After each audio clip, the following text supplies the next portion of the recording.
네, 오늘 말씀 제목은 영원히 우리 사이에 계시리라 라는 제목으로 말씀을 나눌 텐데요. 이렇게 제목을 잡은 것은 42절에 이제 요나단과 다윗이 공식적으로 이제 만나는 것은 마지막이에요. 이제 둘이 이별하게 되죠. 이제 요나단은 사울 곁에 머물고 다윗은 사울에게 쫓기는 이 세월이 시작이 되는데 중요한 것은요. 이 둘이 42절에 보면 여호와의 이름으로 맹세하고 여호와께서 영원히 나와 너 사이에 계신다고 말하고 있기 때문이에요. 그러니까 이들이 하나님 앞에서 순종하겠다고 언약을 맺은 것이라고 할 수가 있거든요. 우리에게 하나님이 주신 이 영원한 언약이 무엇이겠습니까? 말씀인 것이에요. 그렇기에 이 영원한 언약이 있는 말씀이 있는 삶과 말씀에 대한 순종이 있는 삶과 그렇지 않는 삶이 어떠한지를 이렇게 나눌 텐데요. 첫 번째로는요, 영원한 언약인 말씀에 대한 순종이 없는 인생은 남 탓을 합니다. 바로 사울의 인생을 말하는 거겠죠. 24절부터 26절까지인데요. 다윗이 들의 수문이라 조하루가 되매 왕이 앉아 음식을 먹을 때에 왕은 평시와 같이 벽 곁 자기 자리에 앉아 있고 요나단은 서 있고 아브넬은 사울 곁에 앉아 있고 다윗의 자리는 비었더라. 그러나 그날에는 사울이 아무 말도 하지 아니하였으니 이는 생각하기를 그에게 무슨 사고가 있어서 부정한가 보다 정령이 부정한가 보다 하였음이더니 라고 해서요. 어제 말씀해 보면 다윗과 요나단이요 사울의 마음을 테스트하기 위해서 이렇게 약속을 정해놓은 게 있어요. 그건 뭐냐면 바로 이 초하루는 유대인들에게는 또 이 당시 유대인들 정말 이 당시에는요 절기와 같이 이렇게 월삭을 지켰거든요. 그러니까 다윗이 3일 정도 집에 다녀오겠다라고 이렇게 요나단에게 말하라고 해요. 다윗은 실제로 집에 가지 않았거든요. 집에 가지 않고 이렇게 이 자리에 없을 때 사울 왕이 어떤 태도를 보이는가, 다윗이 자리에 없을 때 어떤 태도를 보이는가를 보면서 아직도 다윗을 미워하고 있는지 그렇지 아니한지를 분별하려고 했다라는 것이에요. 그랬을 때 첫째 날에 26절에 보니까 사울이 아무 말도 하지 않았대요. 다윗이 없었는데. 그러면서 무슨 사고가 있어서 부정한가 보다라고 말했다고 하는데 이 부정하다, 정하다, 이 부정의 반대말이 정하다겠죠. 그렇다면 이 부정이라는 말 자체는요. 종교적인 언어거든요. 지금 사울은 종교적인 언어를 쓰고 있는 것입니다. 이렇게 사울은 예배 중독자임을 보여주는 거겠죠. 제가 예배 중독자라고 말씀드리는 이유는요, 사울은 전쟁할 때도 예배를 먼저 드려요. 또 여기 비슷한 월삭도, 절기와 비슷한 월삭도 지키죠. 그런데, 변화하고 싶지 않는 영역을 남겨두고 있기 때문에 예배 중독자라고 하는 겁니다.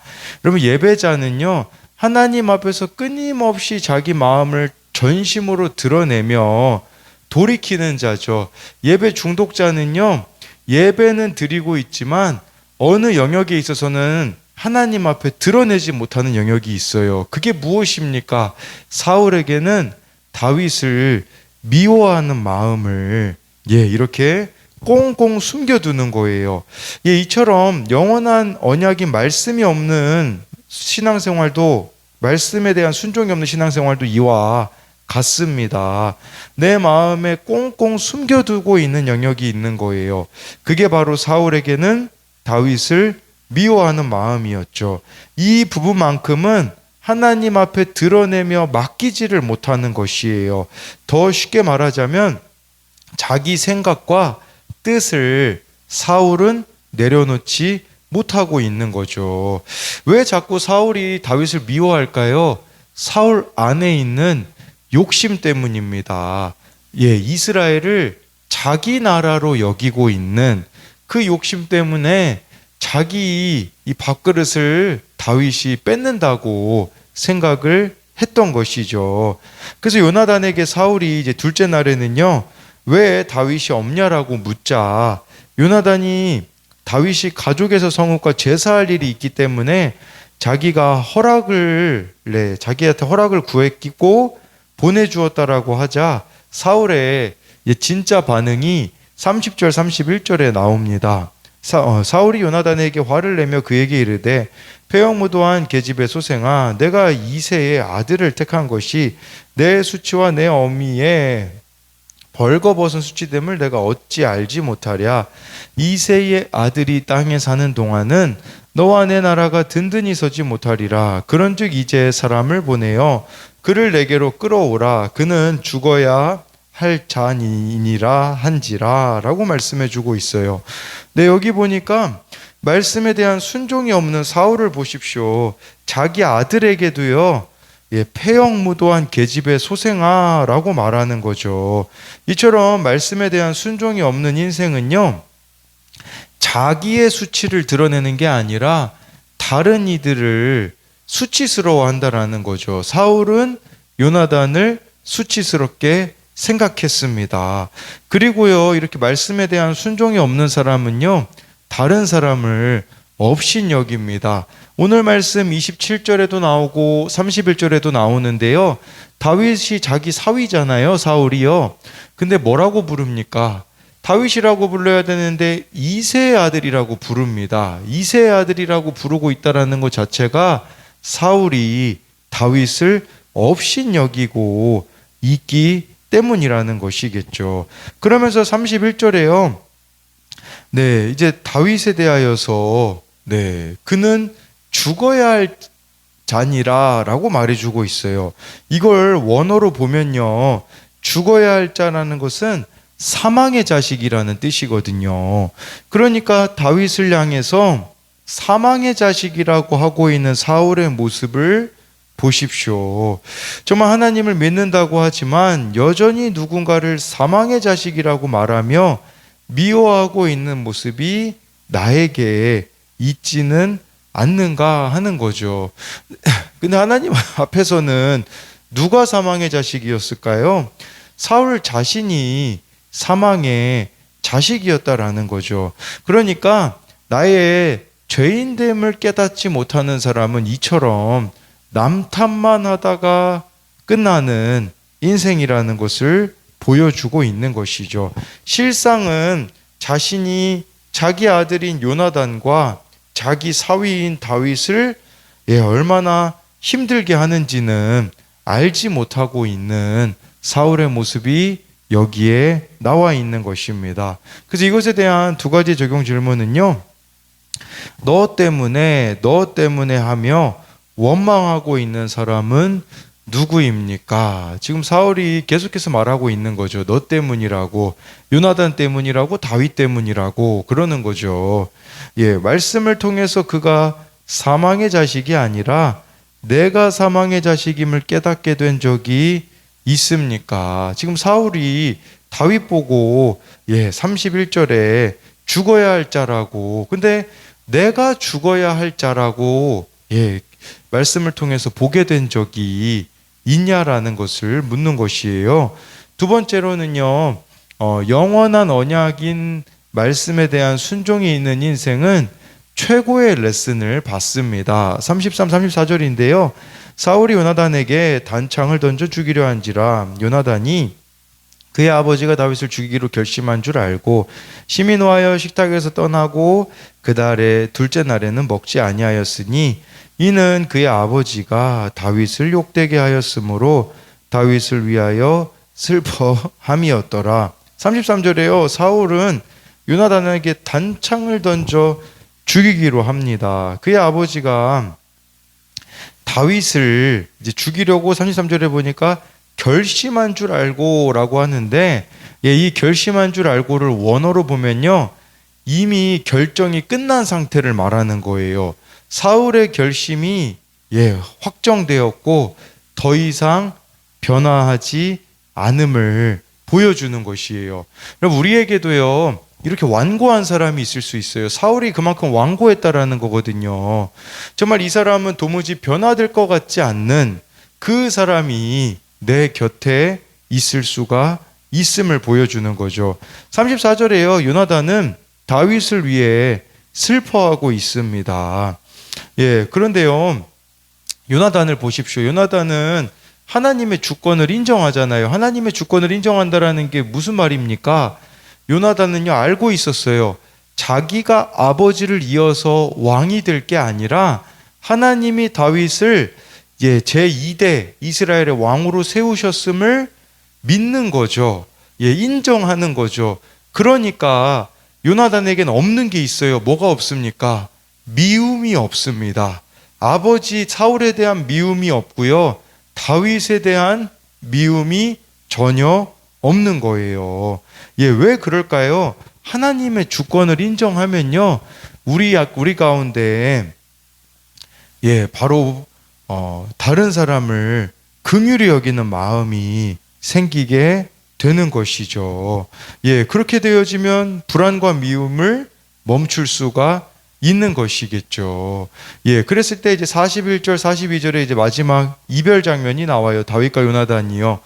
아이가 감에 다윗이 곧 바위 남쪽에서 일어나서 땅에 엎드려 3번 절한 후에 서로 입맞추고 같이 울되 다윗이 더욱 심하더니 요나단이 다윗에게 이르되 평안히 가라. 우리 두 사람이 여호와의 이름으로 맹세하여 이르기를 여호와께서 영원히 나와 너 사이에 계시고 내 자손과 내 자손 사이에 계시리라 하였느니라 하니 다윗은 일어나 떠나고 요나단은 성읍으로 들어가니라. 다윗이 남쪽에서 일어나 요나단을 향해 3번 절했다고 해요. 이미 요나단이 다 가르쳐 줬거든요. 자기 아버지 사울이 여전히 다윗을 미워하고 죽이려고 한다라는 사실을 가르쳐 주자 이렇게 다윗이 최고의 인사를 하고 있어요. 자기를 향해 무조건적인 사랑과 호의를 베풀어 준 요나단에게 이렇게 최고의 인사를 하고 있는 거죠. 그런데 여기 41절에 둘이 같이 우는데 다윗이 더욱 심하게 울었다라고 말씀해 주고 있어요. 이제부터는 정말 도망자로 살아야 되니 얼마나 그 마음이 힘들었겠어요. 또 지금까지는 믿음의 동역자 요나단이 있었기 때문에 잘 버틸 수 있었는데 이제는 다윗이 홀로 서기를 할 때가 왔다라는 것이겠죠. 그러면서 42절에 이 둘이 약속을 여호와의 이름으로 맹세하고선요, 여호와께서 영원히 나와 너 사이에 계시기 때문에 정말 하나님 앞에서 맺은 이 언약을 지키자라는 것을 말씀해 주고 있는 것이죠. 이 언약을 지키기 위해서 다윗이 해야 되는 것은 뭡니까? 바로 어떤 일들이 있어도 사울에게 복수하지 않는 거예요. 사울의 집안에 복수하지 않는 것이겠죠. 이게 과연 쉬운 일이었겠습니까? 아니, 나를 10몇 년 동안이나 죽이려고 한 그 사람과 그 가문을 미워하지 않는 게 가능하냐라는 거죠. 가능했다라는 것이요. 왜 그럴까요? 다윗도 하나님의 주권을 인정하기 때문이에요. 우리는요, 하나님의 주권을 있잖아요. 원할 때만 인정하려고 합니다. 그런 나에게 좋은 환경이 펼쳐질 때에, 내가 기대한 삶이 펼쳐질 때에 하나님의 주권을 누가 인정을 못하겠습니까? 그런데 여기서 지금 요나단과 다윗이 하나님의 주권을 인정하는 때는 어느 때냐면요, 내 옆에 사울이 있습니다. 여러분, 요나단이 힘들었을까요? 다윗이 힘들었을까요? 요나단이 저는 더 힘들었을 것으로 보여요. 왜 그러냐면요, 이 사울과 같이 살아야 된다고 생각해 보십시오. 요나단에게 있어서 사울은 가족이에요. 가족은 버릴 수가 없죠. 그래서 이 사울 옆에서 살아가야 하는 요나단도 힘들었을 것이고, 사울에게 쫓겨야 하는 다윗도 힘들었을 것이라는 거예요. 그런데 요나단과 다윗이 누구를 통해서 최고의 레슨을 받게 되어집니까?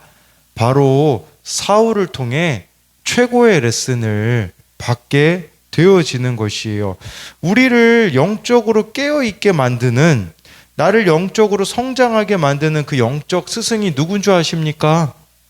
바로 사울처럼 나를 괴롭히는 사람이에요.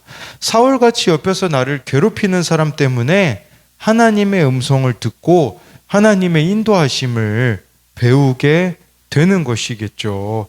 저에게 있어서 사울은 누구일까 생각을 해봤는데 제 자신이라는 생각이 들었습니다.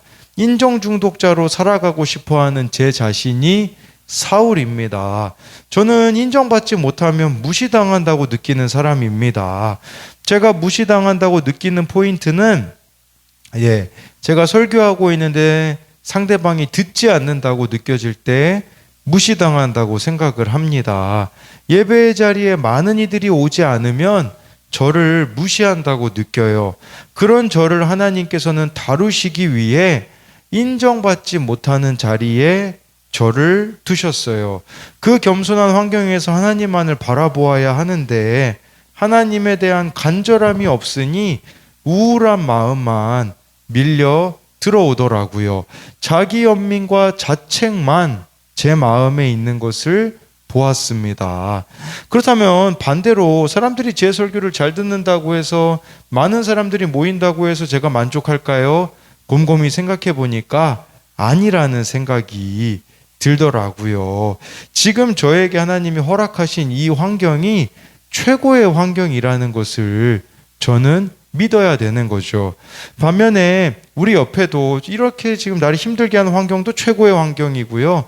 나를 힘들게 하는 사울이 옆에 있는 것도 최고의 사울이 사람이라는 것을 저와 여러분들이 믿어야 한다라는 것이에요. 정말 그 가운데 하나님의 주권을 인정하셔야 됩니다.